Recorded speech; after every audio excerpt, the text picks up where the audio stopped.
एक सुंदर वन जंगल में टोनी चिड़िया अपनी माँ रानी और अपने पिता बंटी के साथ रहा करती थी। वो पढ़ाई में बहुत ही होशियार और समझदार भी थी। और फिर जब टोनी बड़ी हुई तो उसने कॉलेज में एडमिशन लिया और बड़ी इंजीनियर बन गई। और तब टोनी के माता पिता टोनी की शादी की चिंता करने लगते हैं।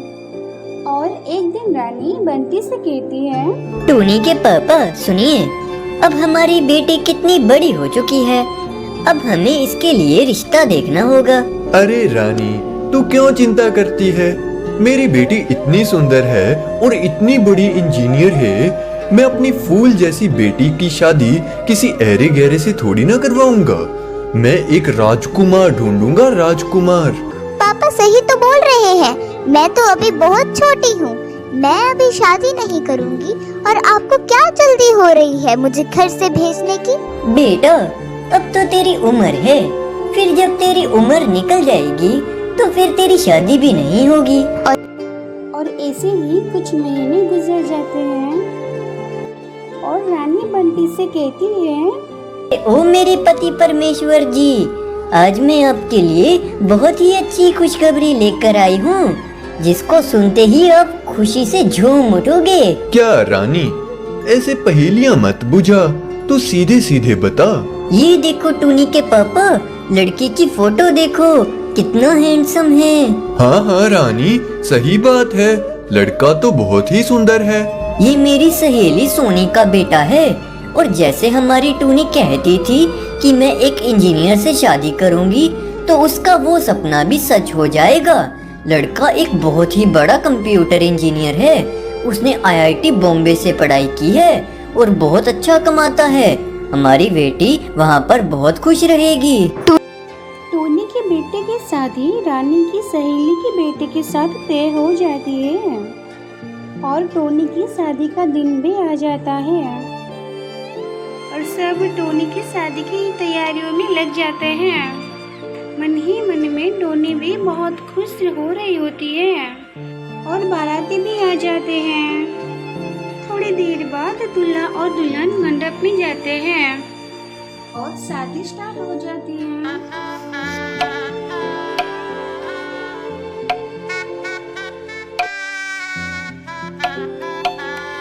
टोनी के माता पिता खुशी खुशी विदा कर देते हैं और उसके बाद टोनी अपने ससुराल के घर चले जाती है।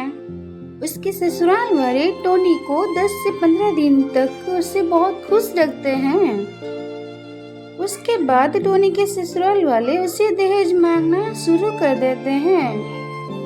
और फिर एक दिन, ए महारानी, हमें तो दाज चाहिए और दाज में हमें तो एसी, फ्रिज, स्कूटी और कार चाहिए। अपने माँ बाप को कह दे ये सब देने के लिए। सासू माँ, मेरे माँ बाप इतनी सारी चीजें कहाँ से देंगे? हमें नहीं पता, या तो ये सब चीजें लेके दे या फिर तू चली जा यहाँ से। सासू माँ, आप तो मेरी मम्मी की इतनी अच्छी दोस्त है, तो फिर आप ये सब क्यों कह रही हैं? मुझे नहीं पता, ये सब चाहिए मुझे तो। फिर टोनी अपने पति बल्लू को कहती है, बल्लू, आप सासू माँ को थोड़ा तो समझाइए। मैं ये सब अपने माँ बाप से कैसे मांगू? टोनी, हमें नहीं पता, ये सब दे या फिर चली जा। टोनी के माता पिता अगले ही दिन टोनी के ससुराल आ जाते हैं और फिर टोनी के ससुराल वालों से बात करते हैं। आओ समधन जी, आओ। समधन जी, हमें टोनी का कल फोन आया था, उसने हमें सारी बात बताई। जो आपने टोनी से कहा वो बिल्कुल ठीक नहीं था। सोनिया, हम इतनी पुरानी दोस्त हैं और तुम ऐसी बात कर रही हो। तुम्हें पता है ना, इस पर तुम्हें केस लग सकता है और तुम जेल जा सकती हो। नहीं रानी, तुम मुझे माफ कर दो।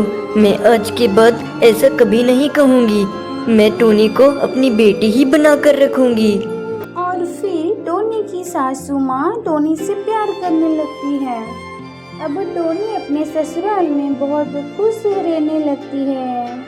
एक सुंदर वन जंगल में रामू चिड़ा उसकी पत्नी टोनी और उसकी बेटी लाडो के साथ रहता था। रामू चिड़ा हर रोज शहर जाके नौकरी करता था। रामू चिड़ा बहुत मेहनत करने की वजह से बीमार पड़ जाता था और इस वजह से रामू चिड़ा 2 दिन नौकरी में नहीं जा पाता है। और तीसरे दिन रामू का बॉस कहता है, रामू, तुम बहुत छुट्टियां करने लगे हो, इस वजह से मैं तुम्हें काम से निकाल रहा हूँ। बॉस, मुझे माफ कर दीजिए, मैं बीमार हो गया था इसलिए काम पर नहीं आ पाया। वो मुझे नहीं पता, चल जा यहाँ से। रामू चिड़ा बहुत दुखी होकर वहाँ से चला जाता है और वो घर आ जाता है। तभी टोनी कहती है, जी, डॉक्टर साहब का फोन आया था। वो कह रहे थे आप जल्दी ही ठीक हो जाएंगे, पर आपको ऑपरेशन करवाना पड़ेगा। और वो कह रहे थे आपके इलाज के लिए 2 लाख रुपए लगेंगे। क्या 2 लाख रुपए? मेरी तो नौकरी भी चली गई है, हम 2 लाख रुपए कहाँ से लाएंगे? और फिर ऐसे ही समय बीतने लगता है और उसकी तबीयत और खराब हो गई थी। तभी टोनी कहती है, हे भगवान, तू हमारे साथ ही बुरा क्यों कर रहा है? अगर लाडो के पापा को कुछ हो गया तो मेरी छोटी सी बेटी लाडो का क्या होगा? 2 लाख रुपए नहीं होने के कारण रामू चिड़े के इलाज नहीं हो पाता है और उसकी मौत हो जाती है। और कुछ दिन ऐसे ही बीत जाते हैं और टोनी लाडो से कहती है, बेटा, तुम्हारे पापा की मौत के बाद मैं भी दुखी रहती हूँ। भगवान ना करे अगर मेरी भी मौत हो जाए तो तुम अपने आप को संभाल लेना। माँ, तुम कैसी बात कर रही हो? तुम्हारे बिना मैं नहीं रह पाऊंगी, तुम्हें कुछ नहीं होगा। और कुछ दिन ऐसे ही बीत जाते हैं। टोनी खाने की तलाश में जंगल जाती है और एक चील टोनी को मार के खा जाता है। दूसरी तरफ लाडो अपनी माँ का इंतजार कर रही थी। माँ, तुम कहाँ गई? मैं तुम्हारा इंतजार कर रही हूँ, जल्दी आओ। कुछ देर बाद लाडो चिड़िया के पास एक चील आके खड़ा हो जाता है। चील भैया, क्या आपको पता है मेरी माँ कहाँ है? अच्छा, तो टूनी तुम्हारी माँ थी, उसको तो मैं मार कर खा गया और अब तुम्हारी बारी है। लाडो चिड़िया बहुत चालाकी से भाग जाती है। वो जंगल में पहुंच जाती है। लाडो अपनी जान बचाकर भाग आई थी। भगवान, मैं तो अनाथ हो गई, अब मेरा इस दुनिया में कोई नहीं है। मैं इस सुनसान जंगल में अकेली कैसे रहूंगी? अच्छा होगा कि कोई जंगली जानवर मुझे भी मार कर खा जाए। तभी लाडो वहाँ पर एक गिलहरी देखती है। वो गिलहरी झाड़ियों में फंसी हुई थी। लाडो झाड़ियों से गिलहरी को निकाल के उसकी जान बचा लेती है। फिर गिलहरी कहती है, लाडो, तुमने मेरी जान बचाकर बहुत अच्छा किया। अब मैं तुम्हारी इस जंगल में रहने के लिए मदद करूंगी। वो तो ठीक है, पर मेरे पास कोई घर नहीं है। कोई बात नहीं, मैं तुम्हारे घर बनाने में मदद करूंगी। फिर दोनों मिलकर एक कमाल का घर बना लेते हैं। लाडो खुशी खुशी रहने लगती है। मेरे चैनल को कोई सब्सक्राइब नहीं करता, प्लीज आप नीचे दिए गए सब्सक्राइब बटन को दबा दीजिए, फ्री है।